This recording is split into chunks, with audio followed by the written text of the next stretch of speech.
guys, welcome to my Backlist Readathon vlog.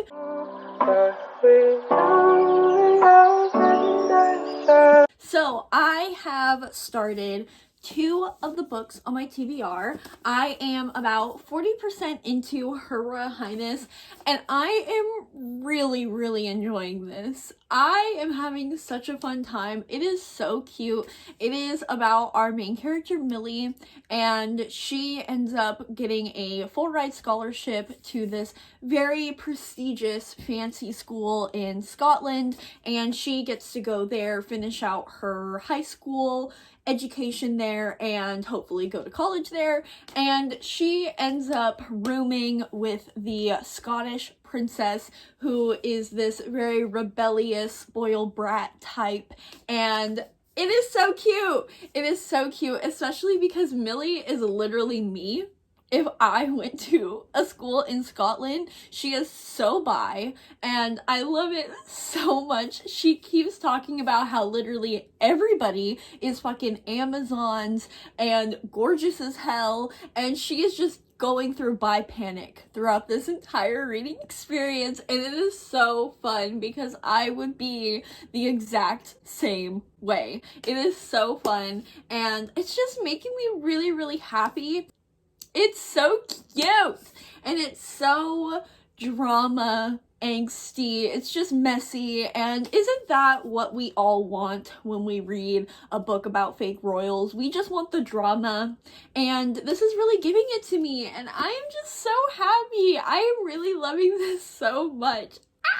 It's so cute. It is so cute, and we haven't even really gotten that much interaction between Fleur and Millie because they're kind of just irritated with each other. But I just read the scene where Millie and a bunch of them are at the pub. Ugh, I want to go to a pub with freaking Scottish royals, even though they abolished the monarchy in like the 16th century. Whatever, don't judge me in my dreams. Millie's friend that she met there, who is Lady Sorcha, is that her name? I don't remember what her name is. It's like a weird Scottish name. And she's like, oh, we gotta get you a lad. And Millie is all like, no, actually, I like girls and boys. So she was all like, lads and lassies are good for me. And then Fleur just like looked over at her, and I know that Fleur is a lesbian, and like, yes, I am loving this. It is so cute. And I also really like the audiobook, even though the accents are absolutely ridiculous. Like, Millie is from Texas, and the accent for her is just, it's so ridiculous. That is not how Texas people talk, but I love it. I think it's so cute, and I love the over-exaggerated, stereotypical Scottish accent. It's just so cute, and I like it a really lot. It's giving me what I want. And then I've also started A Cathedral of Myth and Bone. I have read 2 stories in here, and this is basically, it's not really a retelling of myths. It's just kind of a reimagining and placing mythological and legendary figures in the modern day. Like, the last one that I just read was about Joan of Arc, and it was just this very abstract story about her asking for a miracle, and then she ends up becoming a saint herself. And it's very strange. It's a very, like I said, abstract stories in here. The first one is about a girl who becomes a muse, and her boyfriend just uses her in his stories, and so she embodies those characters, so she kind of loses who she is and doesn't really even know what her name is anymore. So those are the 2 stories that I have read so far, and they're definitely interesting. I'm not in love with either of the stories I've read, but it's definitely interesting. She couldn't afford to go to her family on Thanksgiving, so they made her a Thanksgiving feast. That is so cute. But she's not just a princess. She's my princess. Oh my. I love it. I love it so much. I just finished this, and if you could tell by my squealing, I really, really loved this so much. This was so cute, and I am so sad that it was so short. Like, normally I am all for shorter reads, and it's not that it's not good and there wasn't a lot of stuff happening in this small book and we got all of the goodness. I just wanted more. I wanted more of Fleur and Millie, and I loved them so much. This was so cute. I love this so much. I'm so happy. This is like the first female romance that I have just absolutely fallen head over heels for. I loved it so much. I like kind of want to give it 5 stars, but I think I've been a little too willy-nilly with my 5 stars lately, but I am definitely going to give this a 4.5. It probably would have been a full 5 if I just got more, and I got more of them, because although we see like their crush and everything develop, I feel like we didn't get enough of them and like scenes between them. Basically, I wanted more kissing. That's what I wanted. There you go. That's my one critique. It just didn't have more, and I needed more, and I love them so much, and I'm hoping that there's going to be another book in this kind of Royals series so I can just see them again being happy, because I loved them so much. I loved this so much. My first read for the Backlist Readathon is completed, and it was a beautiful start. It's time. It's time. It's time. Everybody calm down. Calm down. Chill out. I'm calm. I did. Let's start this, baby. 3 hours later. So, I started to read this, and then it started with Weiland's chapter, so I took a nap instead. Is that tea? A little bit. Ever since reading Serpent and Dove, and I said this while I was reading Serpent and Dove, it's literally just a Mina and Mathias fanfiction, and now just reading Mathias' chapter, it just reeks of Reed Diggory energy, and I know Reed technically reeks of Mathias energy, but like, they go hand in hand, but both of them are misogynist, and I hate them. I will say though, when Mathias said he wanted to suck pollen off of Nina's shoulders, I felt that. I felt that right here. Me too, buddy. Me too. I would come for you, and if I couldn't walk, I'd crawl to you, and no matter how broken we were, we'd fight our way out together, knives drawn, pistols blazing, because that's what we do. We never stop fighting. The whole Barbarian Rafkin smut series scene could have been so cute if it wasn't for Mathias's racism ruining everything. Y'all really stand this man. I don't understand. Zoya's here! Yes. Weiland is just so goddamn naive and stupid. Where are the brain cells?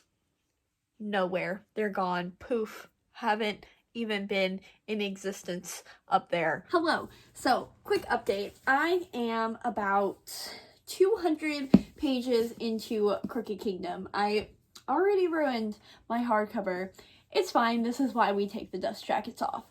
But this one I'm definitely not enjoying as much as Six of Crows. I just don't really care for the plot. It's kind of hard to go from infiltrating the most protected advanced security system prison to just stealing from a dude. It doesn't have as high of stakes in it inherently, and of course I still love the characters and the banter and all that, but I really did love the plot of Six of Crows with the characters, and so because I don't really care for the plot in this one, it's just not as enjoyable for me. Kinej is really just carrying this book on their backs. And that's it on that. I am not getting enough Nina content, and when I do get Nina content, it's with Mathias,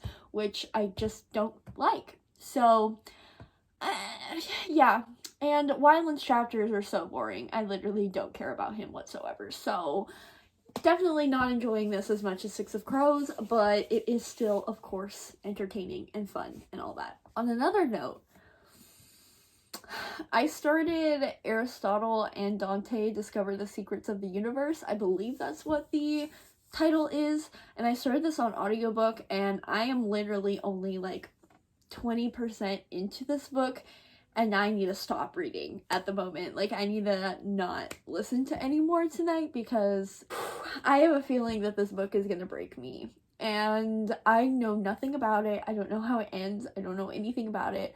But just listening to Aristotle and his loneliness, and oh my god, like, it kind of is making me really emotional. How he's just really sad and lonely, and how he likes being alone instead of like with people, and he doesn't really have any friends.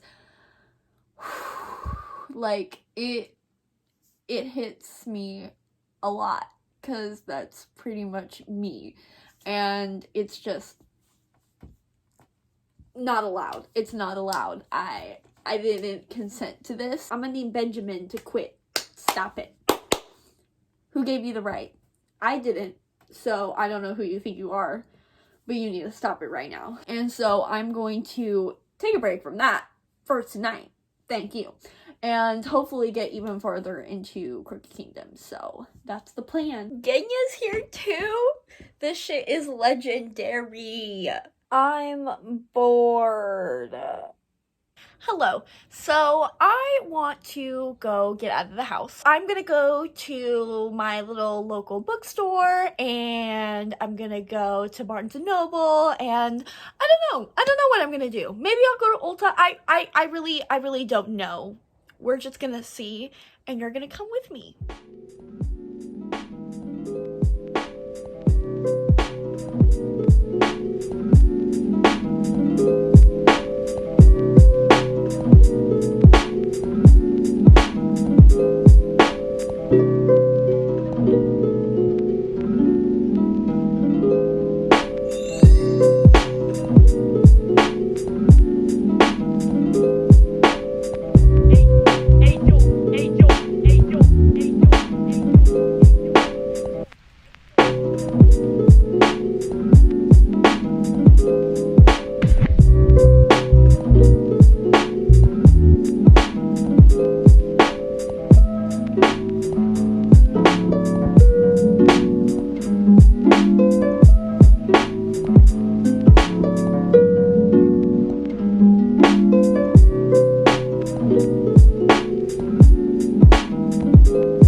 I found these babies at Goodwill for $4 for both. They are selling them for $30. That's what I call a steal. Look at this cute angel baby mirror. Love it. How freaking cute are these bookends? But not for $48. Hello! So I just got back from window shopping, and I had so much fun. I decided instead of going to Barnes & Noble, because my Barnes & Noble is kind of a ways away from where I live, and so I went to my local bookstore, and it's in our like little downtown cutesy little place, and they always have a bunch of antique stores, and like, I've lived here all of my life and I've never been in one, and I did today, and I had so much fun. Can somebody bury me in an antique store? Like, I want my house to look like an antique store. It was so much fun. It really sucks that everything was so expensive though. Like, it's not expensive, it's just not Goodwill. Like, it's not a thrifting prices, which is really sad because I saw so much angel baby stuff and so much like Greek-esque things that thank God I didn't bring my wallet, because Wow, it was so much fun though. I really loved my experience there. And then I did head over to Goodwill so I could get something with my money. And I found this really cute mug. Like, look at that, and the handles a moon and the stars. And this was 49 cents. Now that's my jam. And then I headed over to Target because I wanted to pick up the e.l.f. putty primer that everybody and their mother is talking about. And I saw that they had a luminous one.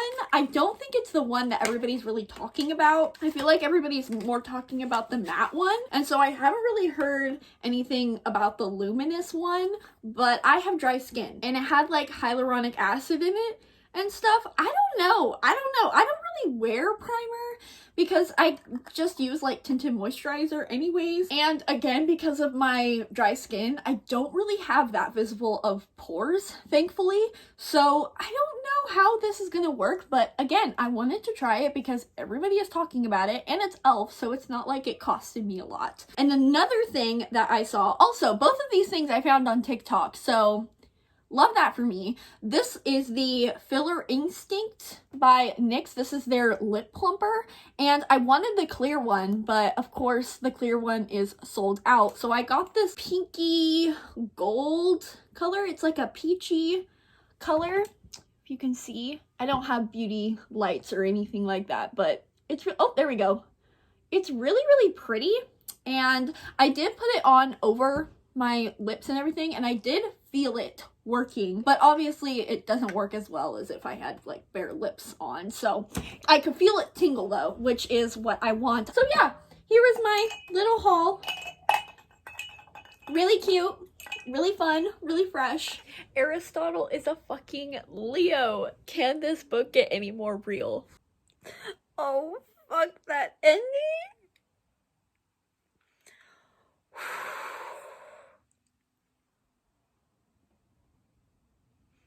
Oh my god. Hello, so as you can see, I finished Aristotle and Dante Discover the Secrets of the Universe, and it was beautiful, and I gave it a 4 out of 5 stars.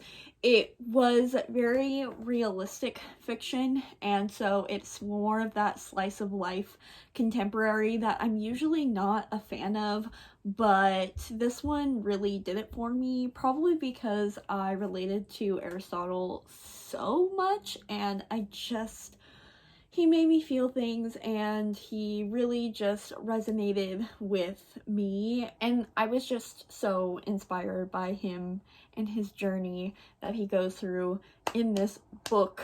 And it's just, if I could just put this book into the hands of every single queer Mexican boy out there, I would love for that to happen. If we can somehow make that happen, that would be great, because wow, this book just deals with so much, and it really tackles friendship and loneliness and family and just, oh, it's beautiful. It really is. I, of course, am very late to the game when it comes to this book. I'm sure a lot of you guys know of it if you haven't read it already, but it was beautiful and I really enjoyed it. And something that I'm not enjoying, Crooked Kingdom. I don't want to read this. Like, it's so sad. I feel so bad, and I really just did not expect this at all. If you would have told me in a million years that I would be bored while reading a Leigh Bardugo book, I would call you crazy, but I am bored reading a Leigh Bardugo book. I'm just so bored, and I don't want to read it, but I have to read it because I have to finish it.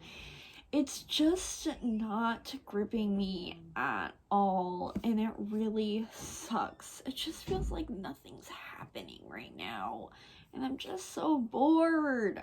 I don't want to read it, but I have to read it, and I'm whining about reading because it's a first world problems. Nina joking about leaving Mathias for Jesper's father because he buys her waffles, and I'm just sitting here like, no, please leave him for the man who buys you waffles. I'm begging you, Nina, get better taste. Even when Mathias is getting okay with Grisha and Grisha power, he still needs to compare it to his own religion for it to be okay. This man is the fucking worst. Kaz did not just call Jesper Jordy. Kanej really is just making this entire book worth it. Nikolai's here! Oh my god. All is forgiven about this book. I don't want to spoil anything, but somebody tabbed a certain scene in the book. Hello. I finally finished Crooked Kingdom. I did not enjoy this. And I'm so happy I finished it. Like, it was so boring, and I could not wait to be done with it. I am just so surprised at how much I didn't like this. It's kind of sad, but this is probably going to be my most disappointing read of 2020. I don't think any other book can beat out me not loving Crooked Kingdom by Leigh Bardugo. So, plot twist of the century, but it is what it is. I just thought the plot was so boring. I thought the stakes were not high, and I thought the plot and the scheming was so incredibly chaotic and really did not make sense at all. Like, as much as Six of Crows was so out there and like very convenient, I would say, it was very strategic in every step of the way. This was just so convenient and chaotic. As I said, I didn't know the scheme or the plan the entire book. And again, Six of Crows is kind of like that because Kaz has this thing where he doesn't tell anybody his plans, but you still have like seeds of a plan. And this one, you didn't get that until the second to last act of this entire book. It just was all over the place. Like, the end, like the last 100 pages was all over the place. And what really highlights how chaotic it is the one scene with that one character. It's like, where the hell did that come from? It did not make any sense in the rest of the context of the story. It really did not. This was not good. This was not it. It was not it. I can't believe that people think this is better than Six of Crows. Like, I can't believe that. How? In what way is this better than Six of Crows? No way. None. I feel like I could do a rant review on this book. Like, as the more I'm talking about it, the more I'm mad because of how much I did not enjoy this. I'm going to give this a 3.5 out of 5 stars. Because even though I really loved the characters, yeah, this was not it. I'm so glad I finished that. With the conclusion of Crooked Kingdom, I am going to close off this vlog. The Backlist Readathon technically doesn't end until the 19th, but I am participating in Witchathon in my next vlog, which started today on the 12th. So I'm a bit behind on that, so I'm going to close off this vlog. I'm going to close off the Backlist Readathon and get started on my next readathon. So I'm going to just give a brief overview on what I read, and first off, what I didn't end up finishing / starting. So I didn't end up getting to The Wrath and the Dawn by Renee Ahdieh. My audiobook did not come in time, but I'm still hoping to get to this in the next couple months. As soon as that audiobook comes in, I will be reading this for sure. And this was for the Reading a Diverse backlist, and instead of reading this, I read Aristotle and Dante, Discover the Secrets of the Universe. And then another book that I did not end up finishing was A Cathedral of Myth and Bone by Kat Howard. This was the challenge for the book that I was most excited to read, and I only read about 3 of the stories in here. But overall, I finished 3 books during this readathon. Pretty average for me and my reading on a weekly basis, but hey, it was fun. and I hope you guys had a good time. The first book I read and finished was Her Royal Highness by Rachel Hawkins. This was my hands down the most enjoyable read I read for this readathon. This was for the Blue Challenge as well as my shortest backlist, and I gave this a 4.5 out of 5 stars. It was fantastic. And then, of course, like I said, I read Aristotle and Dante Discovered the Secrets of the Universe, which I gave 4 out of 5 stars.